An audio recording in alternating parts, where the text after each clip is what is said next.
Good afternoon, Meade County, and thank you for bearing with me today and being part of my inaugural Meade County College and Career Center video podcast.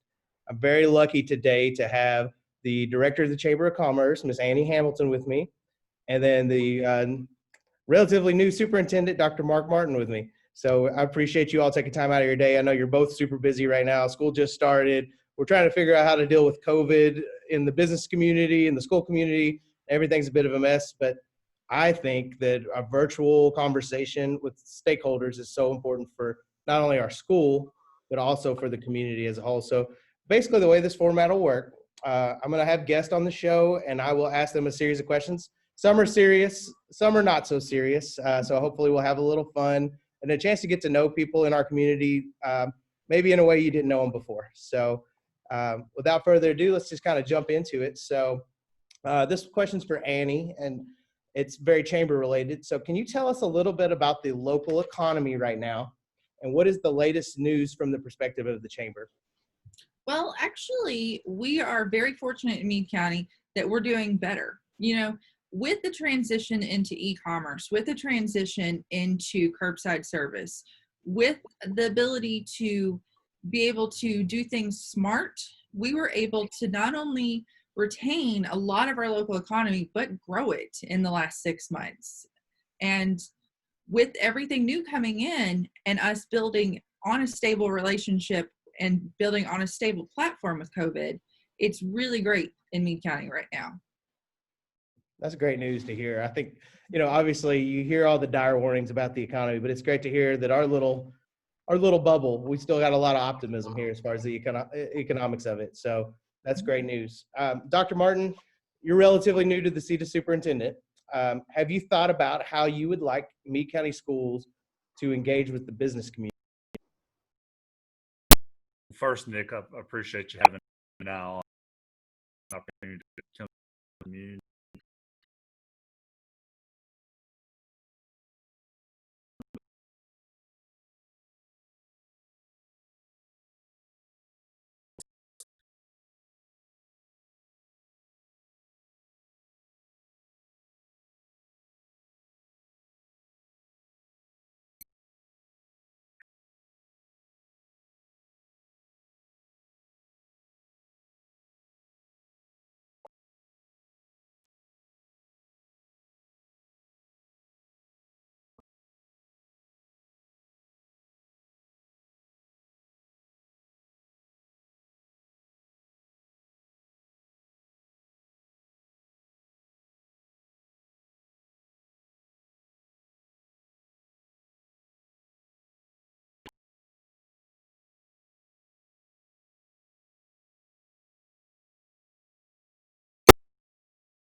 Here in town, and I believe that Annie would agree with that. And the Meade County Schools being a part of that's what I want. And I think that since you've given me the platform today, I'd also like to just thank so many community members for positioning us for success. So currently, Nick, you and I are sitting at the College Career Center, and that was the vision of many dedicated individuals. Our former superintendent, Dr. John Millay, who's a great visionary. Our current Board of Education members, led by Board Chair Brian Honecker, and our past boards that were previously led by Dr. John Inman, who was Board Chair for many decades, and just their vision and foresight to see that what this College Career Center could do for our community in general, and attracting businesses and preparing our students for a quality life. So just feel so lucky for those people and their vision and dedication to Meade County Schools and this community in general. Yeah, I couldn't agree more with that. You see this building and you think, wow, what an investment. But for me, I'm an outsider for the community as well. I came over here from Bullitt County, but when I saw the building, I didn't see the physical building. I saw a community that was committed to putting kids in situations to win. And that really attracted me here big time. I was like, here's a group of people that really care about getting these kids into careers, building the local economy. So it's very attractive about Meade County and and the environment we have here with the And business. Nick, you said a word I want to add to just a little bit: investment. How many times in your 2 years in Meade County Schools and here in my 6, almost 7 years now, have we heard that word investment? Our community, our business partners, our people that Annie works with closely, they understand that's an investment. Mhm. That we want a strong community, we want strong schools, and that's just a word that I hear more prevalent here than other places I've been. Absolutely. Hopefully the payoff is big. I think it is with Nucor coming in just a few weeks, and hopefully we'll get them on the show as well. All right, for Annie, as a high school student right now, what are the 3 biggest opportunities in front of me in Meade County? Well, number one, what we've both all been talking about is education. Having the pathway system, having that good foot on the ground right now with coming into high school. If you're an 8th grader and you're able to look so far into your future going, I want to do advanced manufacturing, you can get on that pathway. I want to be in the medical field. I can be in that pathway. And then also what you're doing with customer service and entrepreneurship. But the 3 biggest ones I could probably say right now is number one, education. Until Nucor opens up, the school system is the largest employer in Meade County. They employ over 400 people. It's huge. And I'm sorry if that figure was wrong, but that's my old figure I had. I don't know currently how many they employ. Number 2 is advanced manufacturing. I mean, we're in a hub in Kentucky, not only in Meade County, but in Louisville, in E-Town, Radcliffe, Fort Knox, having 3D printing, having welding, having industrial maintenance. Those are huge things that you can start in high school and build a career where you don't necessarily have to spend 4 years in college. And number 3, small business ownership. Our community is made up of so many people that are 10 employees or under, that are something that they've had the vision that they want to do and then have been able to expand it to give a payroll to another person and another person and another person. So those ones are the ones that you can kind of focus towards in Meade County. I think that's great advice. I think that'll help a lot of high school students out realize what's out there. It's funny, like industrial maintenance specifically comes to mind. I've heard Johnny Jacobs from Nucor mention that program so many times, and a lot of kids don't understand what it is. But I'm telling you, industry is shouting, we need people in this field. We need people in advanced manufacturing, and the opportunities all around you. So it's good to hear you say that, because it really reassures me on the programs we're putting into place that we're meeting the need of industry. Now we just got to get the kids in there and get them fired up about it. So, and that's on us, Dr. Martin, based on the opportunities that Annie has shared with us, how can Meade County schools help meet these needs? Annie's spot on. And just to add to some of the things she spoke to, a few things I wrote down while she was speaking. I think about it comes to preparation and being intentional. Being intentional in everything you do, preparing all students for a quality life, and something that Nick, you've heard us talk about during our leadership meetings and the planning we're going to do over the next year for the next decade from a vertical alignment. We want to make sure from preschool to pathways that we're offering students the most engaging instruction that we can possibly do, and be intentional in everything we do. We're a one high school community, and we need to make sure we're all working from Flaherty Primary, Ekron Elementary, Painville, Brandenburg Primary, to make sure the end goal is putting out a graduate that is prepared for a quality life. And some of those things that Annie spoke to, when leadership here, Dr. Millay, former boards of education, Ms. Kellyanne Wilson, Mark Adams, Jeanette Schmidt, there are many people that collaborated with, regional partners. We talked about partnerships a couple of questions ago. That's so key. So a lot of the programming we have here at the College Career Center was very intentional. So I want to praise the efforts of those people. But when we talk about all students, we truly mean all. And I know there are people that may listen to this podcast that already know this, but I think it's important to reiterate all students. We talk about special needs students. I'm not sure that people realize that we are the only high school, probably in the state that I know of, when it comes to community-based instruction for our students with disabilities, that goes out on a daily basis and comes back and invests. There's that word again. Invest funds to make sure that all students prepare for a quality life. Kristen Hibbert is a godsend, just to be frank. And she has done a great job with our students that have more moderate, severe disabilities, make sure they're assimilating in the community and learning job skills. And then in addition, about 6 years ago, Jessica Hardesty, who works with our students and have disabilities are higher, I guess you would say, on the spectrum. And they go out in the community and work as long as they're on track to graduate. So we got to prepare all students. We got to enrich our top students. We got to be intentional when it comes to planning for that middle school to high school transition. And we do a lot of those things naturally, and we got to continue to do that. We also got to look at data.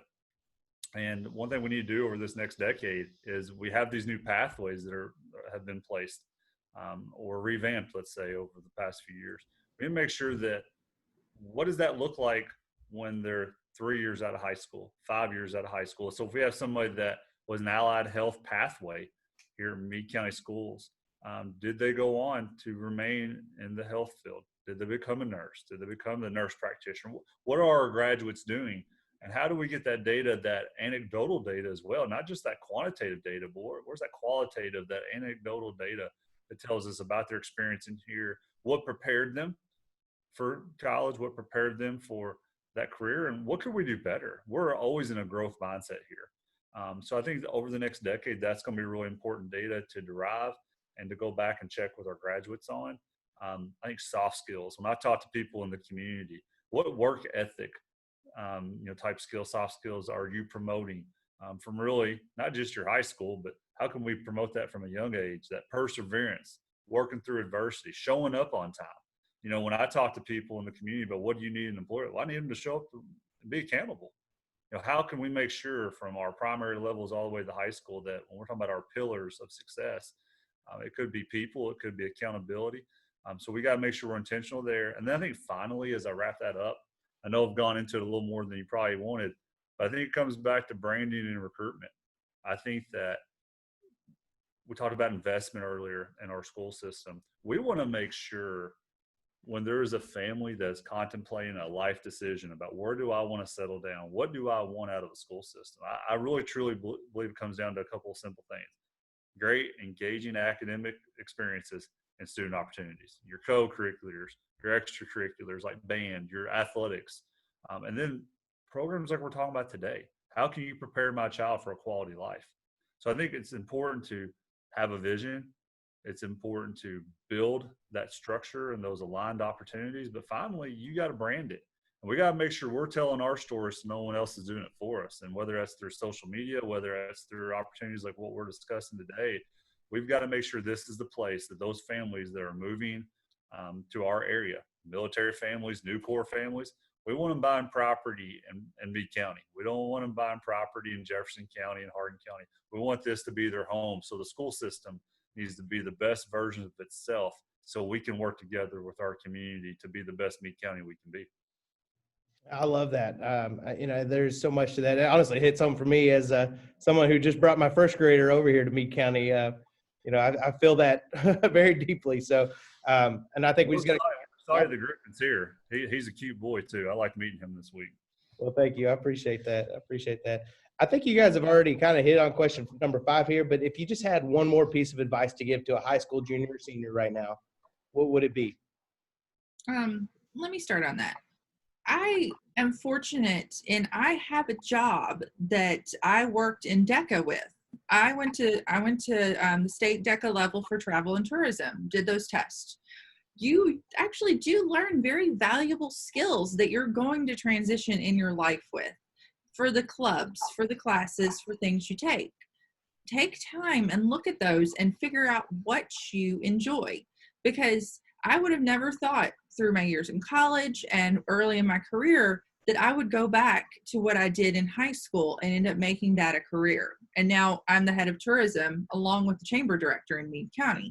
So just look at what you like and look at what you do, because when you invest in something you like and make that your career, you're not going to waste a bunch of steps trying to figure out what you want to do. I love that. That hit home for me as well, as I was an FBLA member, and that motivated me to become a business teacher. And then I was a DECA advisor. And then if you look at the banners behind me, look what I'm still doing. So it sticks with you. Those experiences, those co-curriculars are so important. So I love that. Andy, I couldn't really answer it better than you did. I guess the first thing I would say is I hope if I was talking to a junior or senior, I'd tell them to be a better student than I was. I was not the best Eagle that ever walked the hallways at Ohio County High School. So I would first say, be dedicated and, but be connected. I think that's one thing is what is it that connects you to that school? Is it your third period English? Why do you wake up? What excites you? And you talked to that a little bit, Annie. One thing I would advocate for, just go to a little different path, is if you don't know what you want to do or you're unsure about, are you ready to go off to a big 4-year college? I went to community college for a year and a half at Orangeburg Community College. It was a short 30-minute drive from where I lived at the time in Beaver Dam. And then I transitioned to a 4-year college. I got my basics. I got some momentum going. And, in my previous roles as a special education director and director of pupil personnel, I talked to many students in regards to attendance that were inconsistent with their attendance. Maybe their direction was not clear. And one thing that I communicated to them was, it's okay not to know. But I will tell you that we have to put a plan together as well. And whether it's a certification towards a pathway, whether it's, I may want to do this, I'm not sure. It's okay to go to ECTC. It's okay to get your basics, and it's okay to get some momentum. I think the key for, and I don't have the research in front of me, but I think the key for degree completion, if we are talking about post-secondary, I think it's getting started and getting a plan together. And most all of those pathways, those degrees start with, your basics. So I think promoting for our students that are unsure, or maybe they don't have the same direction that maybe our parents gave us, community college is okay to start with.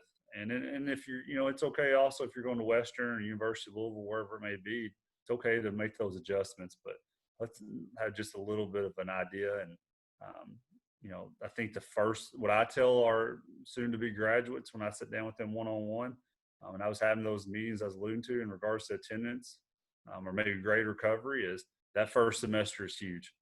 Getting that momentum, making good grades early, putting those good study habits in place, that's so paramount. Yeah, I love that. Well, and our partnership here with ECTC is so strong, and we're so lucky to have that opportunity right here in the high school, in the College and Career Center, and it's expanding. We have 2 college classes going on tonight right now, which is fantastic. And I haven't seen that in a lot of places. So that there are opportunities where you don't even have to make the 30-minute drive like you did when you were in your first years there. So we're trying to build that and make that partnership even stronger. Dual credit here in high school. We're looking to open up more opportunities even to freshmen this year, hopefully. Fingers crossed. All right, so let me hit you with the last question here. This one's fun. I can go first if you want me to, but I want to know, tell me about a time when you were really embarrassed. I'll tell a short story of my own. Would you like me to go first or go last? I don't really care. Go ahead, knock yourself out. All right. So this is the story about how I ripped my pants. I was on UK's campus as a college senior for a fraternity meeting, business meeting. I was in leadership with our local chapter, and it was a regional meeting. So there was a wet floor sign. I ignored it, and I slipped and fell. And when I say I ripped my pants, I don't mean a small tear. I mean the mother of all ripped pants. It was bad. I mean, like, you could see everything. And the bad thing about a college campus, as you know, is that you have a long walk to your car. So I walked across UK's campus with my pants ripped from top to bottom. Pretty embarrassing, but my own stubbornness, I walked into American Eagle with these ripped pants because that's what brand pants they were, and I said these pants are defective, and they gave me some free pants. So at least all was not. I don't know if we can top that one, Annie. Mine's just kind of funny. So I swore for years, told everyone I met my house was haunted. I was like, I get up, things are moved, the lights are on. Oh my gosh, my house is so haunted. My house is so haunted. And everybody was like, and this was like the height of like the ghost hunters and things like that. Everybody's like, oh, it must be so, so cool. And I was really getting concerned because, I lived with a small child. I was waking up, lights were on, things were moved. And then one night, walk right into the coffee table. I was my own ghost. I never knew I was a sleepwalker. So And then I had to, and everybody was like, "Oh, how's your ghost problem?" And I was like, "So never be afraid to walk a story back, because sometimes you have to accidentally tell a lie because you don't know the truth." Good. The secret is out. So that's awesome.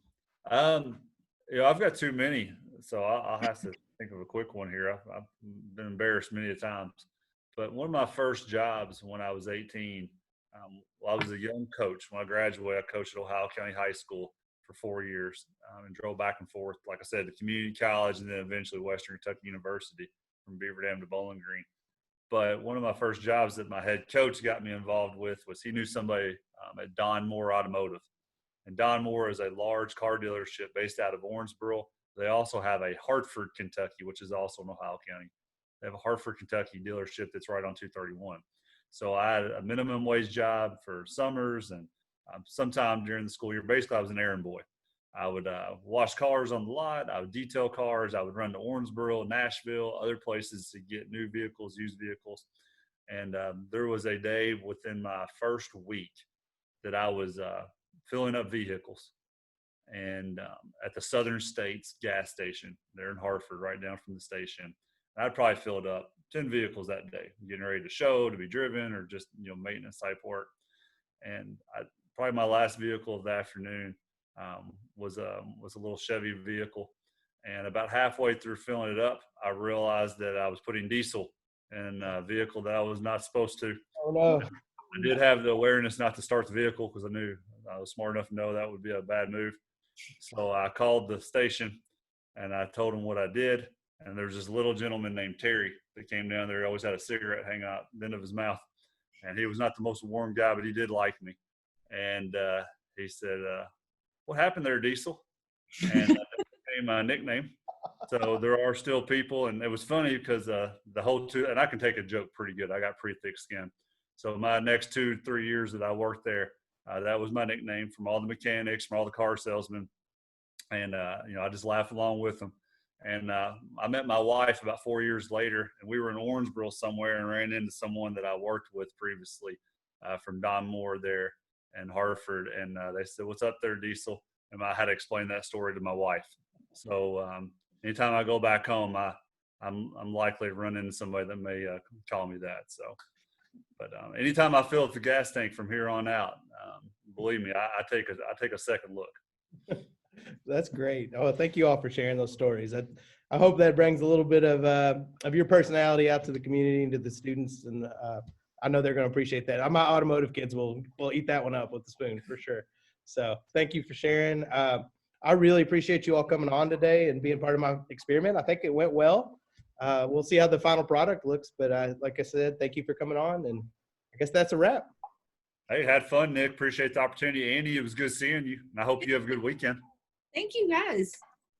That was fun. All right, See y'all. thanks.